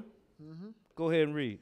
And Jesus went out and departed from the temple, and his disciples came to him to show him the buildings of the temple. And Jesus said to them, see ye not all these things? Verily I say unto you, there shall not be left here one stone upon another that shall not be thrown down. And as he sat upon the Mount of Olives, the disciples came unto him privately, saying, tell us, when shall these things be? Now that's a legitimate question, right? What's the other part of that question? And what shall be the sign of thy coming and of the end of the world? So they asked 3 things, didn't they? Okay, when is these things going to be? When are you coming? What's the sign of the end of the world? That's a legitimate question since they know he God. You want to know those answers, don't you?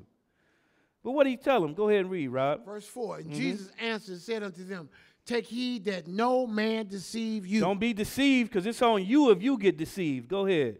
For many shall come in my name. A lot of these antichrists, right?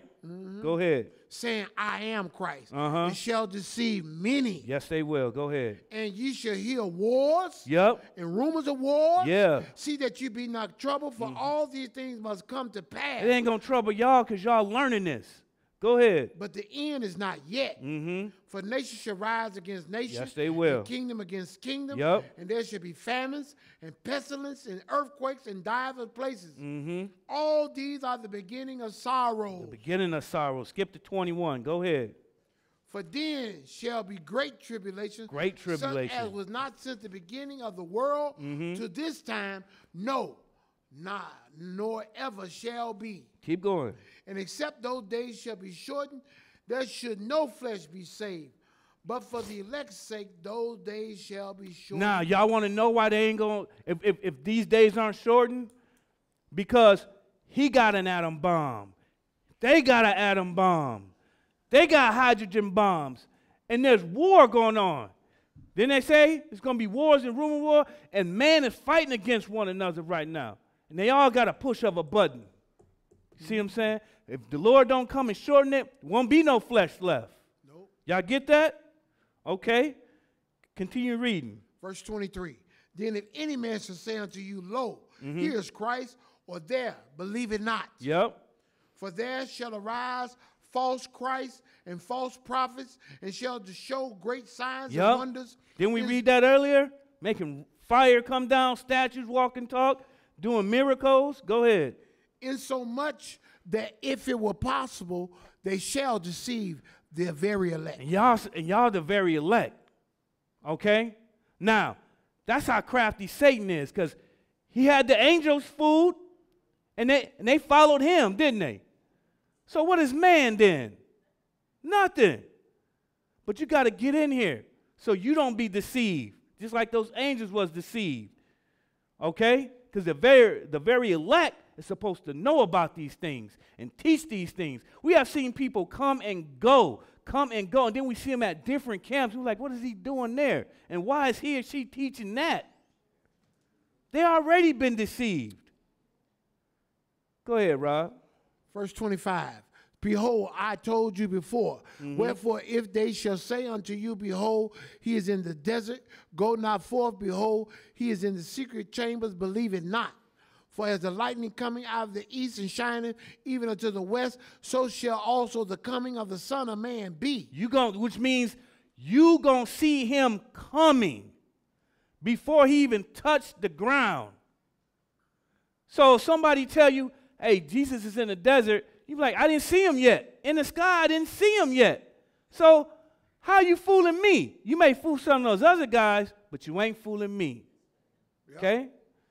Go ahead and read. 28. For wheresoever the carcasses is, there will the eagles be gathered together. Immediately after the tribulation of those days shall the sun be darkened, and the moon shall not give her light, and the stars shall fall from heaven, and the powers of heaven shall be shaken. Go ahead. And then shall appear the sign of the Son of Man in heaven. You see?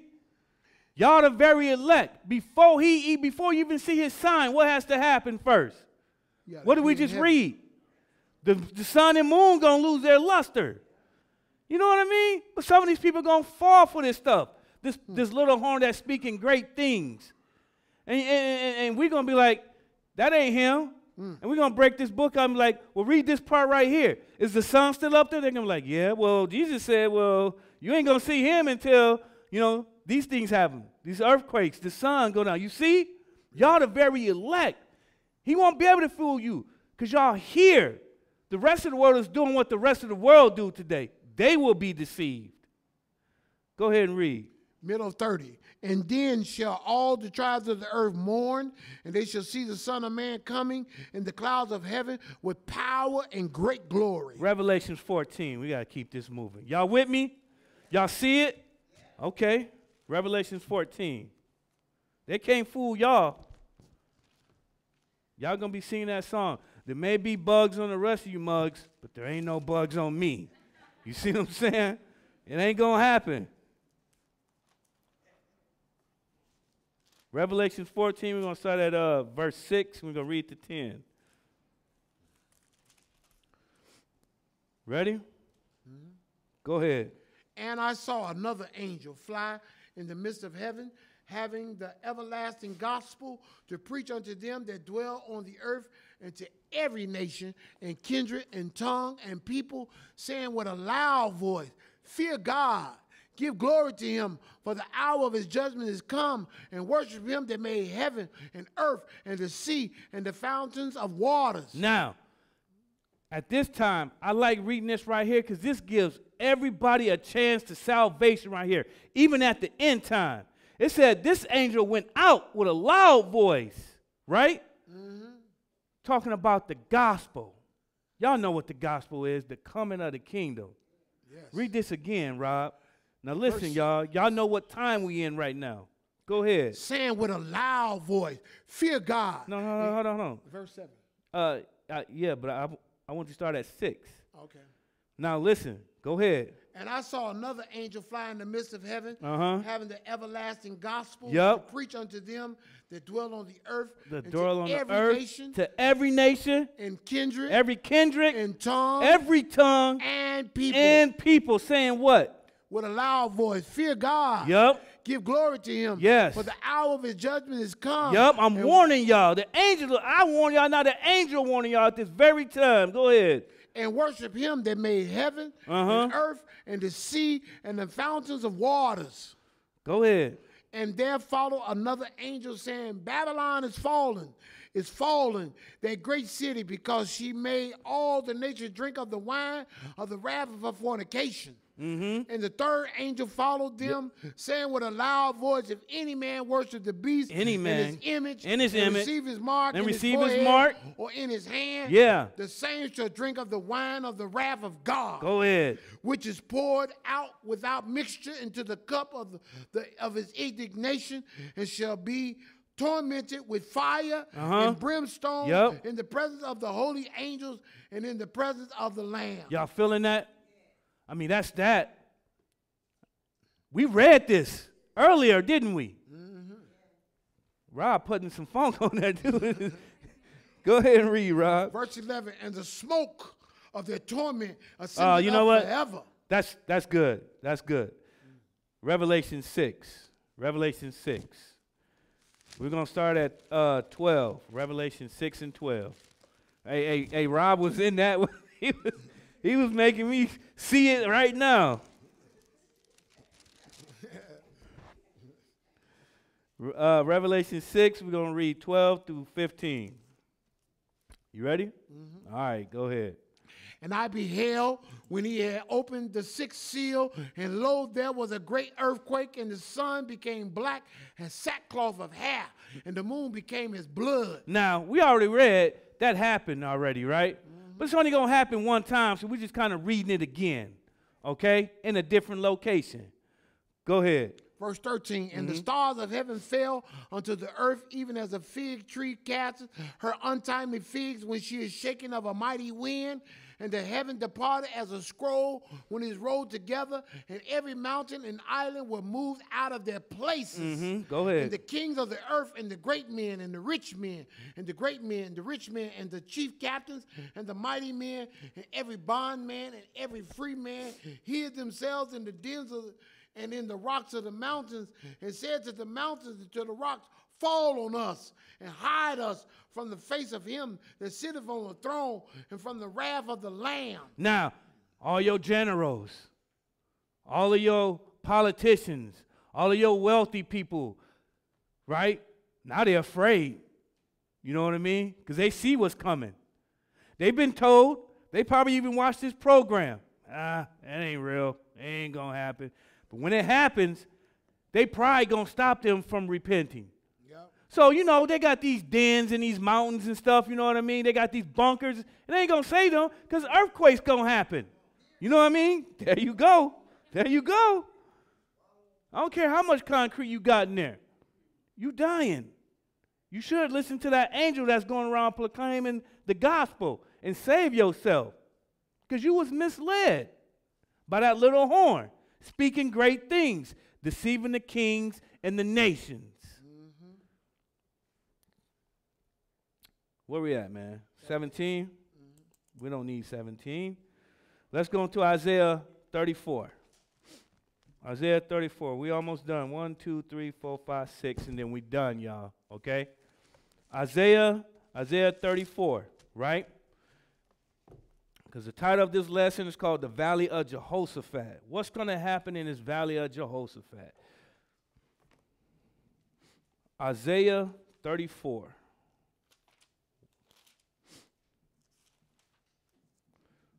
One through 8. You ready? Now, since all these nations following after this woman, this Babylon woman, here's what's going to happen. Go ahead and read. Come near, you nations, to hear, and hearken, ye people. Let the earth hear, and all that is therein, the world, and all things that come forth of it. For the indignation of the Lord is upon all nations, and his fury upon all their armies. All their armies. Go ahead. He hath utterly destroyed them. He hath delivered them to the slaughter. Their slain also shall be cast out, and their stink shall come up out of their carcasses, and the mountains shall be melted with their blood. There's going to be so much carnage to these armies that the mountains going to look like they bleeding. They melting with blood. That's a lot. We got a lot of armies in the world, y'all, but they're going to stop fighting one another and be like, hold on, what's that in the sky right there? Remember? Because he said everybody going to see him before he even come down. We got aliens. That's what they're going to think. So we got to stop fighting, and all the armies of the world going to come together, because ain't that what he said? All nations and all armies. Go ahead and read. 4. And all the hosts of heaven shall be dissolved, and the heavens shall be rolled together as a scroll, and all their hosts shall fall down, as the leaf falleth from the vine, and as the falling fig from the fig tree. Well, we read that earlier in the Revelation 6, didn't we? We just read that. Same time, just in a different place. So the prophets talked about it, so it's not hidden to us. Go ahead and read. For my sword shall be bathed in heaven. Behold, it shall come down upon Idumea, and upon the people of my curse to judgment. The sword of the Lord is filled with blood. It is made fat with fatness, and with the blood of lambs and goats, with the fat of the kidneys of rams. For the Lord have a sacrifice in Basra, and a great slaughter in the land of Idumea. Y'all want to know who Idumea or Idumea? Come back and talk to me. All right? This ain't about them, but they're going to be part of this for a reason. Go ahead and read. Verse 7, and the unicorns shall come down with them, and the bullocks with the bulls, and their land shall be soaked with blood. Now, y'all must think a unicorn is an imaginary thing, but it's not. If you want to know what it's about, go to question and answer night and ask Brother Trent. He can tell y'all what a unicorn is. Go ahead and read, man. And their land shall be soaked with blood, and their dust made fat with fatness. For it is the day of the Lord's vengeance, and the year of the recompenses for the controversy of Zion. So the Lord coming down, he's going to do a lot of killing, right? Let's go into Revelation 16. Let's continue this. Revelation 16, we're going to read 12 through 16. We almost done.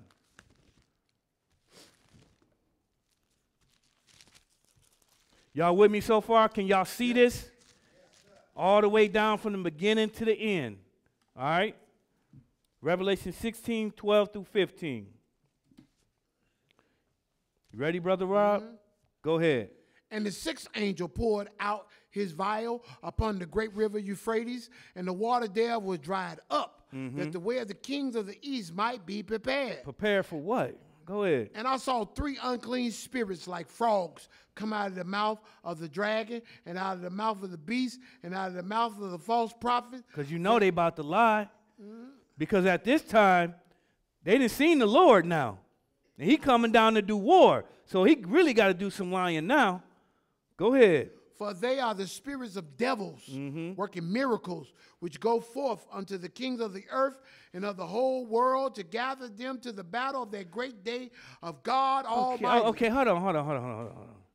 You got to be crazy, you know what I mean, to be fooled with this. Hey, let's stop fighting one another.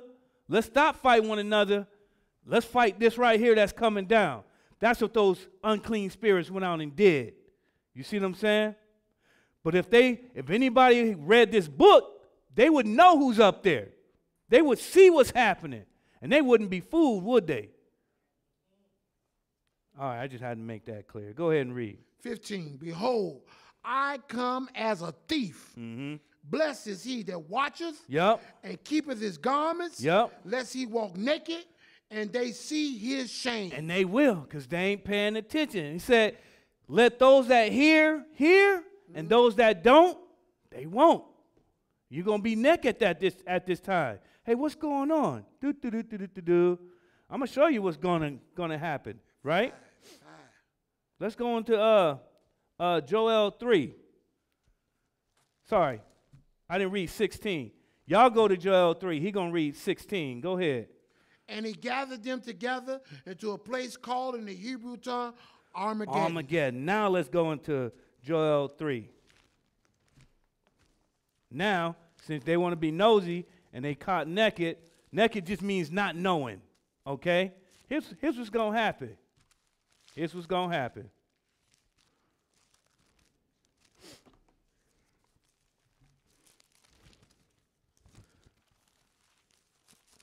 And now you wonder why those great men and women and great people ask for the rocks to fall on them, because they got deceived. Yep.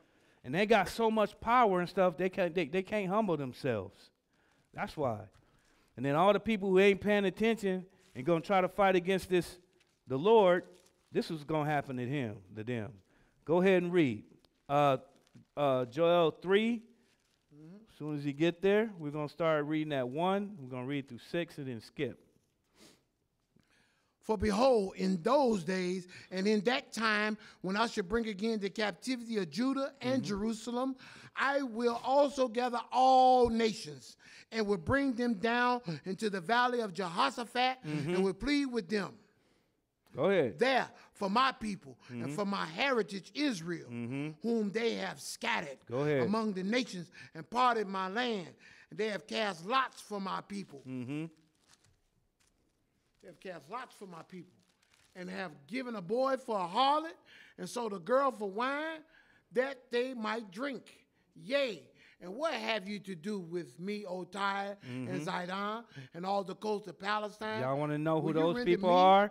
Ask Brother Trent doing question and answer, and he'll show y'all. Go ahead. Will you render me a recompense? And if you recompense me swiftly and speedily, will I return your recompense upon your own head? Keep going. Because you have taken my silver and my gold, and have carried into your temples my goodly, pleasant things. Hold on. So they sold their people, took his gold, right? Go ahead and read. And have carried into your temples my goodly, pleasant things.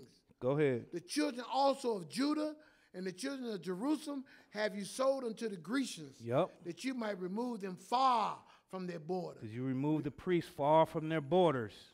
Go ahead. Behold, I will raise them out of that place whither you have sold them, and return your recompense upon your own head. Keep going. And I will sell your sons and your daughters into the hand of the children of Judah, and they shall sell them to the Sabaeans, to a people far off, for the Lord hath spoken it. Go ahead. Proclaim ye this among the Gentiles. Now, who's in power right now? The Gentiles are in power. We just showed you their dynasty. Okay, all this other stuff was just showing that Israel is going to get a little bit of comfort later on too. Physical and spiritual Israel. But the Lord said, I'm going to meet them down in the valley of Jehoshaphat, all of these armies and all of these people who's going to go against the Lord. Go ahead and read. Middle 9. Prepare war, wake up the mighty men, let all the men of war draw near, let them come up. Prepare war, go ahead. Beat your plowshares into swords. Go ahead. And your pruning hooks into spears. Let the weak say, I am strong. I'm telling you, so many soldiers going to die, they're going to have to come get some of your kids to get ready for war. Go ahead. 11. Assemble yourselves. Come, all ye heathen, and gather yourselves together round about thither. Call the mighty ones to come down, O Lord.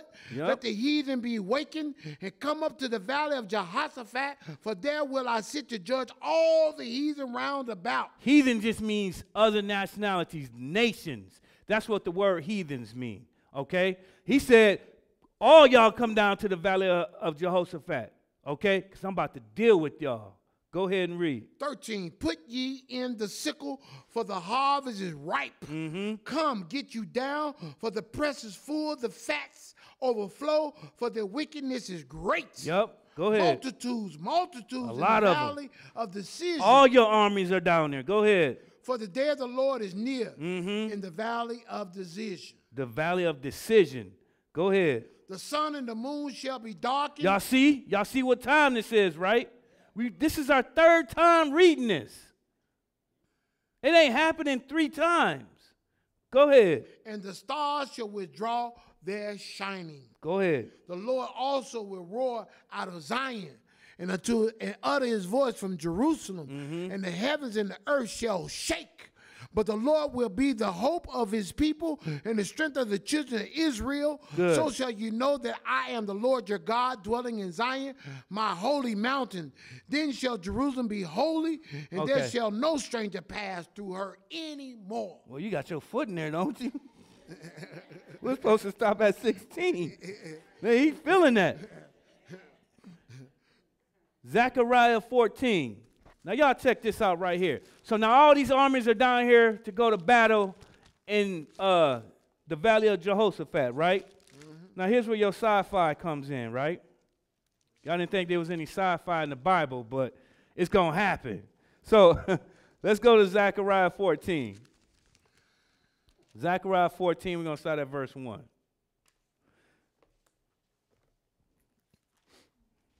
We almost out. After this, I got 2 places, and then we done, y'all. Zechariah 14, we're going to start at verse 1, then we'll skip and read 11 and 12. Y'all ready? Because we're talking about the power of God here.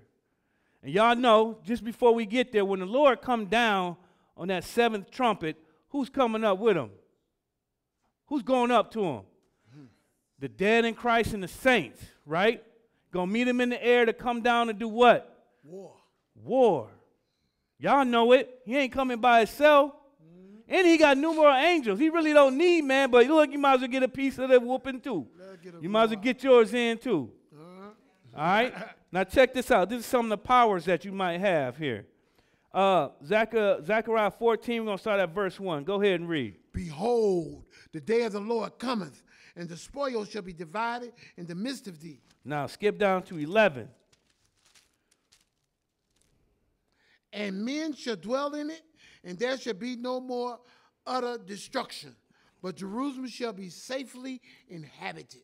Verse 12. And this shall be the plague wherewith the Lord will smite all the people that have fought against Jerusalem. Yep. Their flesh shall consume away while they stand upon their feet, and their eyes shall consume away in their holes. That's that ray gun, ain't it? That's what they...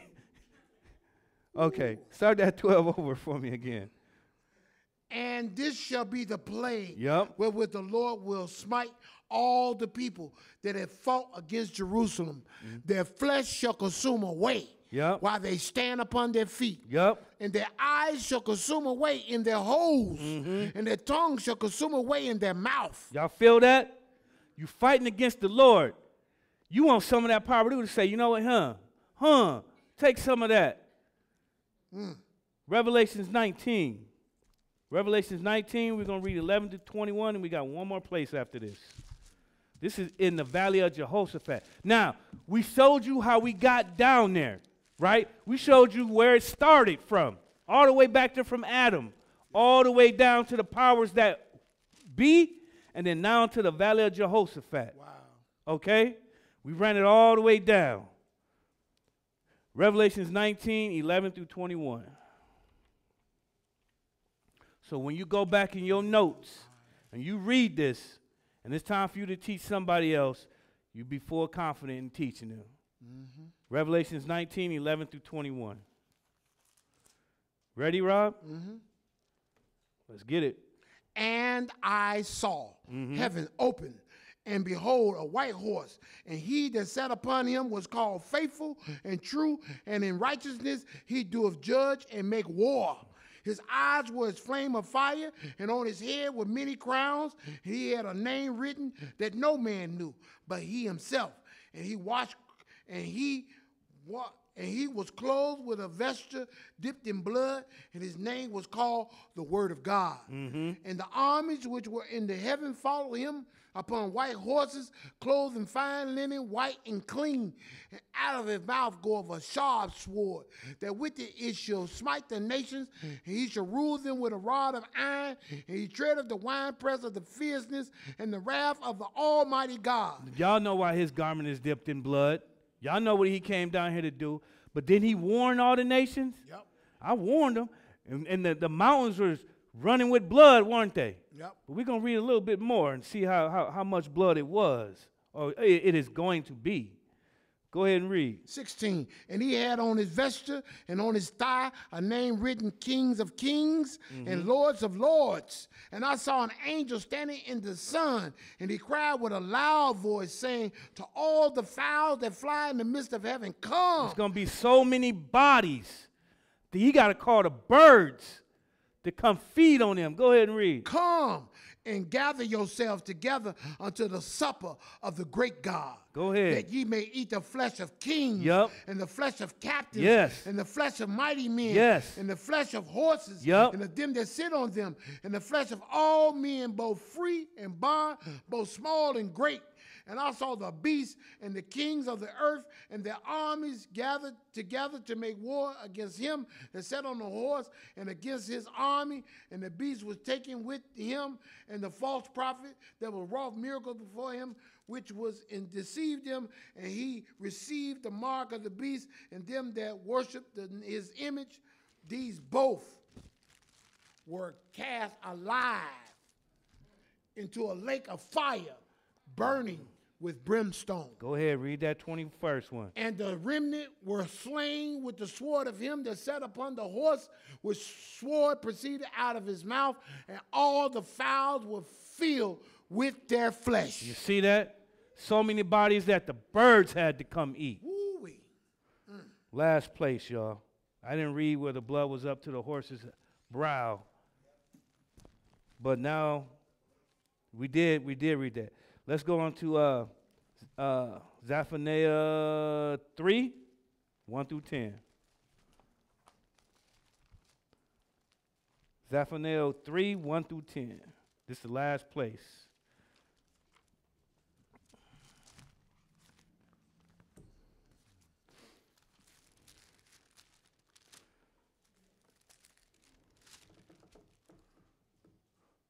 Okay. Couple more pages. I know that one's a little hard to find.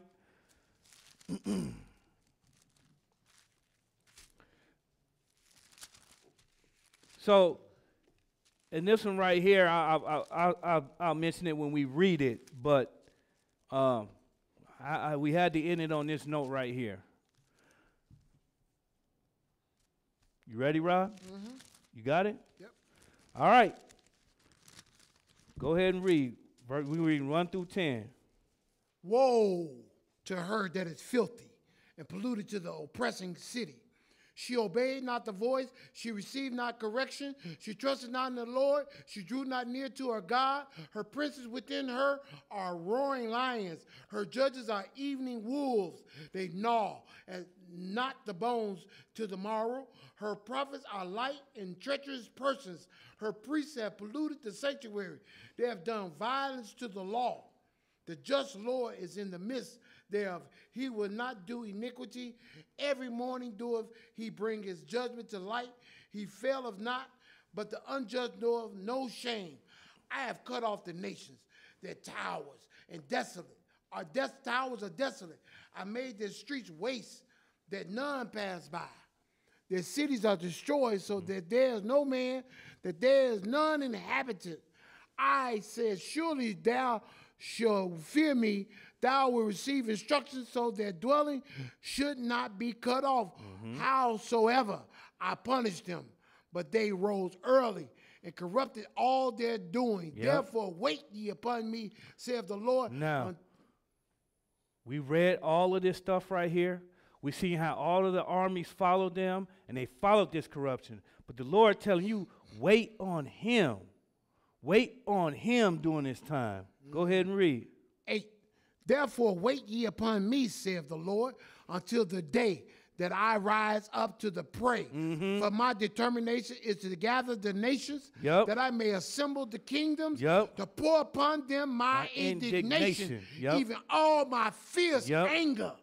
For all the earth shall be devoured with the fire of my jealousy. Keep going. For then will I turn to the people a pure language, that they may all call upon the name of the Lord to serve him with one consent. One more. From beyond the rivers of Ethiopia, my suppliants, even the daughters of my dispersed, shall bring my offering. Y'all see that? Now, after he's done whooping and getting this shape in earth, I'm going to return it to a pure language. You ain't got to worry about the name Yah. Y'all hear me? I just had to throw that in there. I know that's a jab, but he going to bring a pure language, okay? All right? Now, the title of that lesson was called The Valley of Jehoshaphat. Now, I hope y'all got some understanding. I thank you for your time.